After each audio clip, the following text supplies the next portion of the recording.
Well, you know, it's been a bit of a struggle for GLuck, hasn't it, GLuck? A little bit? Yeah. A little bit? Okay. It was tough. It was actually very tough. To not have any stuns against that Tracer. Never really call her. Yeah, I mean, they had the Umbral bind, but Rich just wasn't going to get hit by it ever. Recalled correctly every time, even against the Malfurion roots. I know I can't do that all the time. But Rich got hit by like Rich- 5 roots and just had recall every time, so he was fine. Yeah, when he didn't have when he didn't have a recall, he was never around. He knows exactly what to do with the Tracer. Of course, we can't do the same, but he was amazing. They said that Maiev was going to be a counter to high mobility heroes such as Tracer and Genji. Hey! That doesn't work out all the time. If your team comp is basically countered against that one pick of your enemy team, it was really tough. And all they had to do with the double support, make sure that Rich gets all the support, healed, shields, and Tis just soaking up damage, and Junkrat just doing some damage onto the side with Leoric. Basically, that was game. Well, you and I discussed this for all about 15 seconds, wondering what the map would be during the break. And we knew it was going to be Sky Temple, KSV Black's highest picked map throughout HGC Korea history, and one of their higher picked maps back in Super League. So, you know, it's not a massive surprise to anyone that this is going to be where we're headed, or our potentially final map of this week. Sky Temple, a map where you can control the early game, and then lead that into or push that into a larger lead later on. We'll see if GLuck can bring an interesting draft here. I would love to see KSV Black just ban Relics Genji again, because he really is a one-trick Genji at this point. Way too many Overwatch heroes dominating the Nexus right now, and I'm waiting for my day as a McCree main. Well, as an also Overwatch caster, GLuck, I'm pretty cool with casting Overwatch in Heroes and in Overwatch. You know, like I like it carrying over. Heroes and in Overwatch. As soon as they add Diablo to Overwatch, I'll be like, wow, this is the greatest thing. Just like that Diva trailer, you know, where we got Diablo and Diva fighting Genji. On a map that doesn't exist anymore? Yes. Well, we have Tracer Band from Black. I don't know. The H something?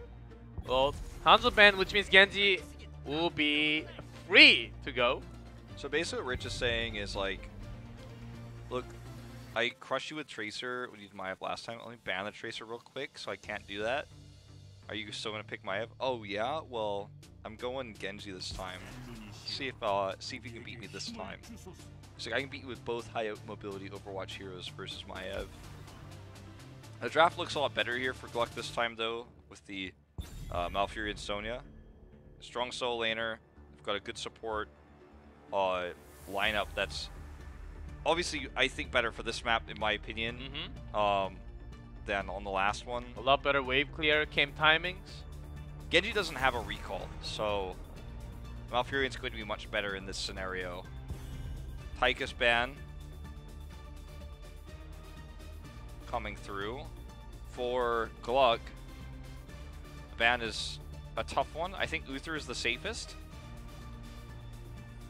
They went for the Karazim ban last time, which didn't really end up being too impactful. Depending on what they want to do, maybe targeting solo lane could also be an okay way of approaching the second ban. They already picked up Sonya. Whatever you think is trickier as you play. Karazim ban once again. What is with this Karazim ban? I know KSV Black is great at dive, and when you have Karazim with the dive heroes, in this case the Genji last game, the Tracer, that it's easier to blow up targets, and Overlord has been the target most of the time, and he had a bad time last game, but I think this is just an Uther pick. We did talk about yesterday a lot to go further on this storyline about KSV Black. We talked a lot about how Saki doesn't like to play Uther. Maybe a Rehgar is more likely since we see Marthael now. Stukov. Okay.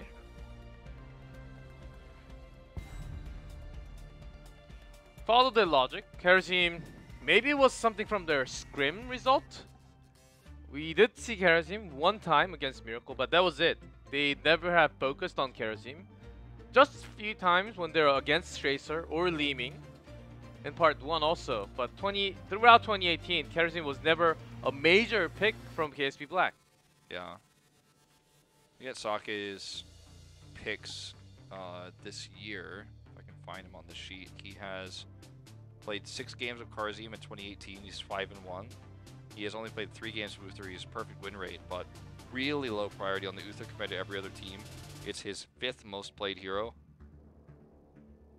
Whereas if you compare it to on the other side for GLuck, just want to check these stats where this pick is taking a long time. Also, Kyocha only played Karazim twice, entire year 2017.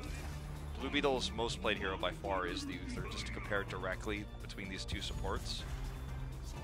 So Greymane comes in here.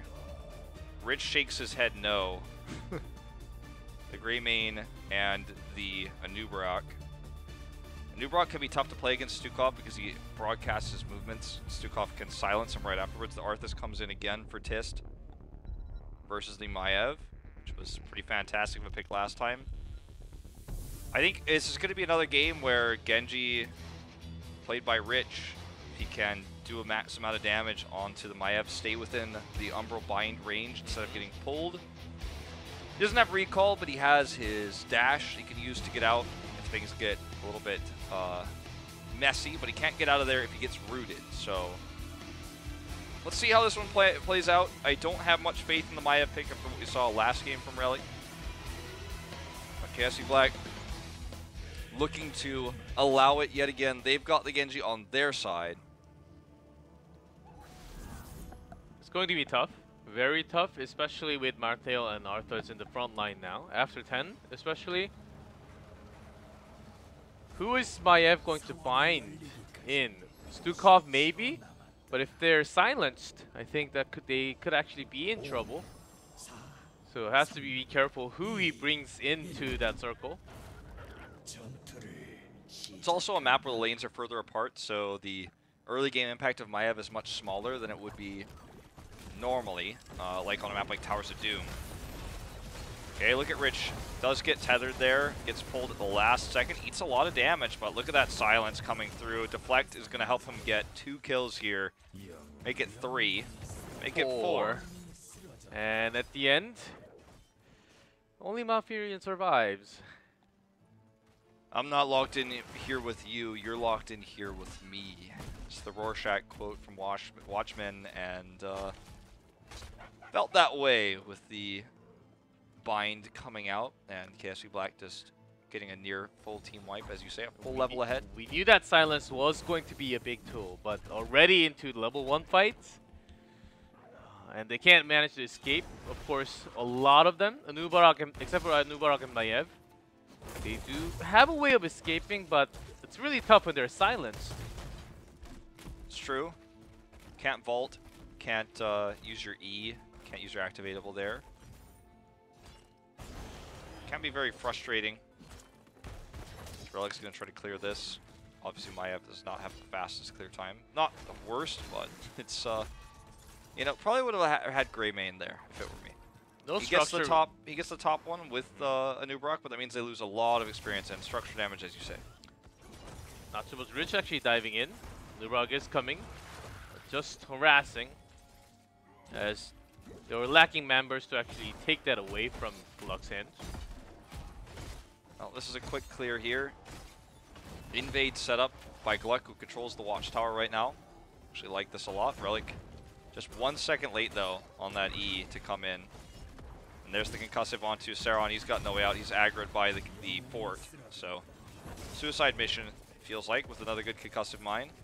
Something that you have to take in mind all the time when there's a Junkrat on the other side. Never get too close to the wall. Just like you have a Garrosh onto the other side, you'll get tossed very likely.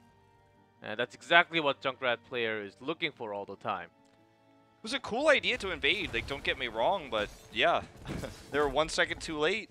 And now this push is going to be very annoying to deal with. Bot lane is shoved in as well. KSV Black actually rotating a 4-man up to this to try to get more with this top shrine, so they can be damaging it physically with the heroes in lane as well as with the shrine itself, the temple. Rich just hiding, threatening to stop Greymane's rotation. Casually harass Relic on his way up. Not going to use too much time. Black will be hitting level 7 first, of course. Black just wants to keep them off this temple phase so they can try to get a double or at least a temple and a half. Malthel doing top by himself, so Coach is up there. GLuck will take control of this for the moment. The 4-man they've got on this. Sony rotating down means they have 5. They need to control this, or KSV Black is going to get massive value. Tist in the front line here with the slows. Malthel's 1/3 left. So as soon as Kyoto finishes that, they're going to invade here to try to get that extra damage. Rich, stun locked here, blown up. Finally, they grab this player who's been dominating, but the trade-off here is expensive. They're going to lose Milky Way. Relic gets his vault. Great grenade usage here by Reset. Good angle. Relic still gets away. But Kyocha's done. Instead of coming down because Rich died, though, he's just going to push top. Seems like they want to go away for some time. They have a lot of time to work around. And still, a Genji can actually come all the way here. They lost the fort already. Just hit level 7, but way too slow. If they come in all the members, it's going to be even slower of a rotation. Unless they get a kill onto Kyocha. They're committing a lot to him, but if they fail to get it, Relic is going to find himself out of position here. Still, Milky Way coming in. Gets the double stun here onto Sake. Tist is low. Only the DPSs are at full health, but they're very squishy here with the tank line pushed away. GLuck will finally secure the final shots here. It took them a long time to do so. But all the extra damage Coach did top even allows this keep wall to be damaged. They're a whole level and about maybe like 20%, so like 1.2 levels ahead right now. That was a very risky move by GLuck. They were behind so far already. And when their top lane was super pushed, they were losing the bottom at EXP also. If they had lost any of their members, not really getting the final shots of the middle temple, I think this could have been actually a game already, close to a game. Well, it certainly may have been. They took the risk, it paid off. Tist here does escape with the help of Sake's silence. Mid cannon tower going to go down here to the minion wave. That's going to put them just one step closer to 10. Look at this. Second cannon tower goes down. KSV Black just collecting experience right now in the biggest chunks they can. 10's going to be up in just a few more minions. Rich getting those secured right now as Kyocha looks to bully Saron out of this. Look at this top push. Maiev is a winning matchup. Let's take that a step further, says Kyocha, as they push down the keep wall. 10's up. They can look for a boss play. And Sonya can contest all the time. It is last right. So if Sonya goes down, it'll be a lot of stacking. We'll be getting that stack on that level 10. Using the vault already. Just predicting that timing, but here comes the mine. And so did Reset with that mine. Insane. They're going to look for an invade here, potentially. Okay, Rich is just teasing it.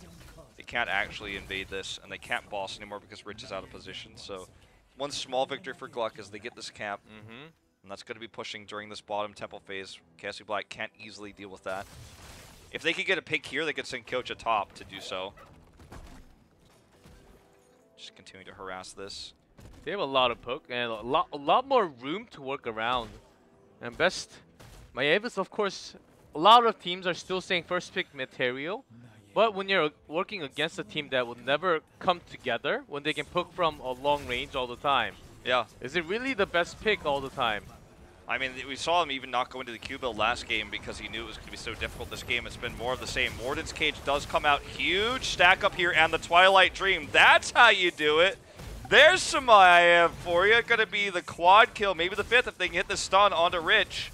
X strike to help him get away. Tricks him with the left side juke, then dashes away. That's going to be a boss here for GLuck, as well as the majority of this temple. Warden's Cage still pretty strong. Yes, You asked the question, GLuck, is this guy... GLuck answered me pretty hard on that. Is this Maiev still first ban material? Well, yes. You know, maybe we get an instant replay. Somebody Twitch clip that. I can show you some footage. Yeah, you know, it can be. There could be some good moments. Also cursed and trying to burst down on that Arthur's. Very nice pick, I would say. Yeah.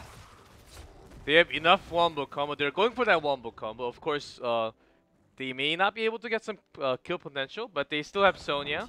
A lot more damage coming out, so really focusing on that wombo, I could tell. Twilight Dream was big, the cage initiation on that team fight was wonderful. Well, I mean, this boss is still pretty healthy.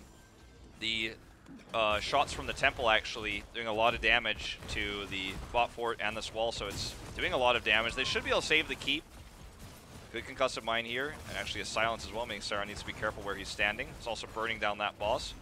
Looks like the keep might not even get touched here, but look at Tist. He wants to try to make a window for them to capitalize on. If he were a Nubarok, this would be perfect, but since he is Arthas, it's going to be a little bit tougher. Keep does end up taking about a third damage here.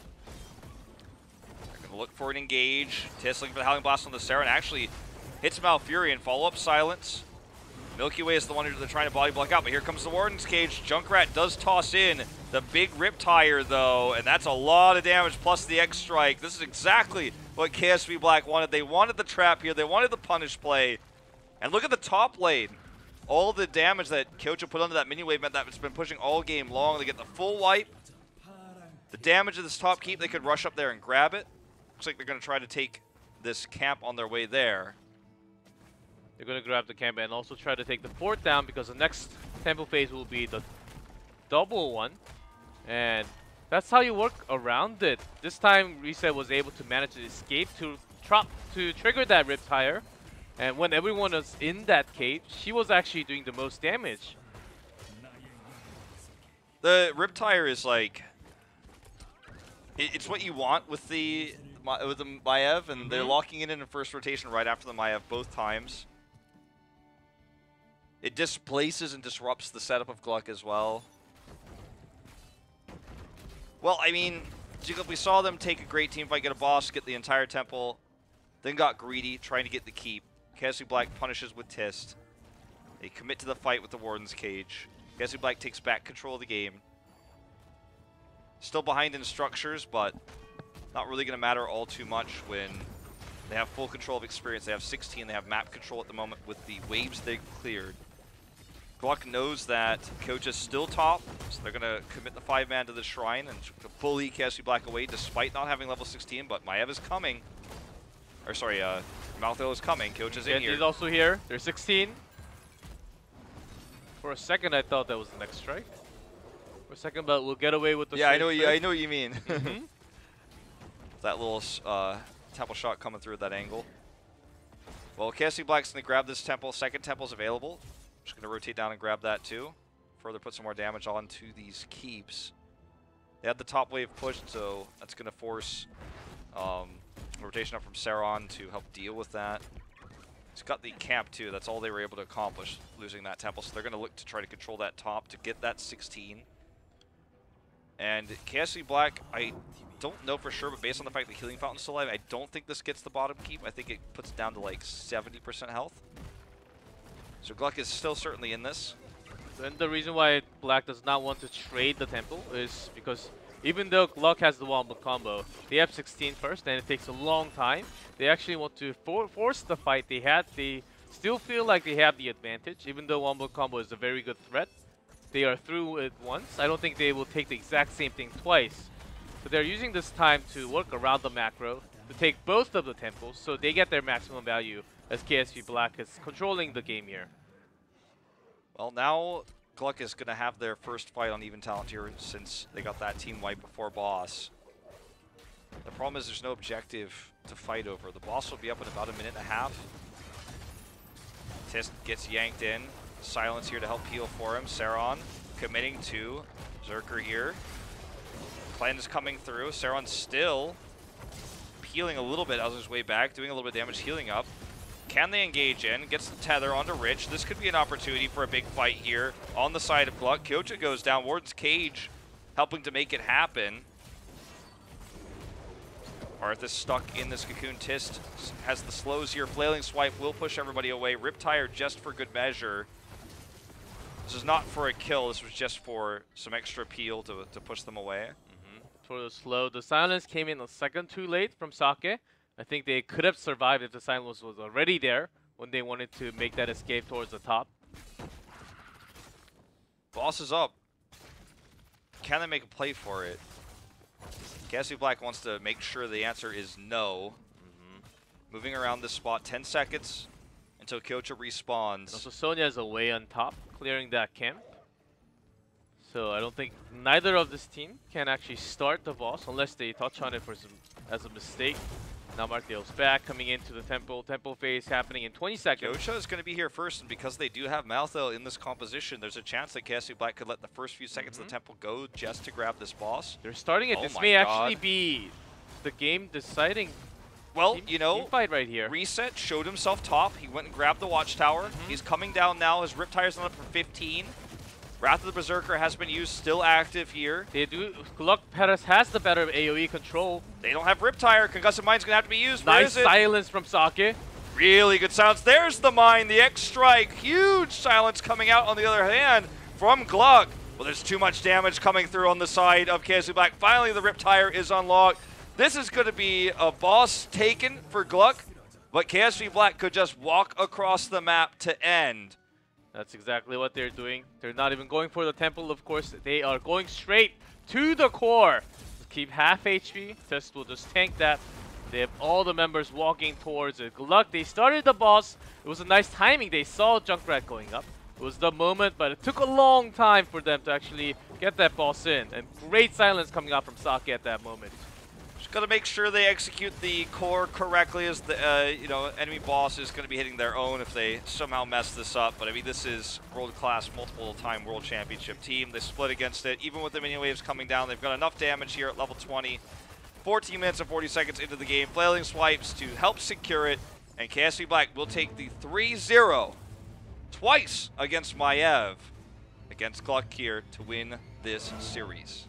Well, Maev's win rate in all regions going down super hard, actually. We had a few games from NA last night. Lost twice, I believe, in a row. And seems like lots of Overwatch heroes are rising up. A lot more Genji rising up a little bit towards that 50%, but Hanzo is the one that has to keep in mind. Of course, not really shown in match number 2, but still a very strong pick all the time. Can always happen. Seems like Maiev really need that Junkrat pair. I think that is the strongest pair that we've been seeing from the clashes, and also you saw KSV just taking that pick away right after. Yeah, I mean, it's like when we saw Genji first picked a lot when left open, and then Uther was just picked right after, and Genji had a horrible win rate.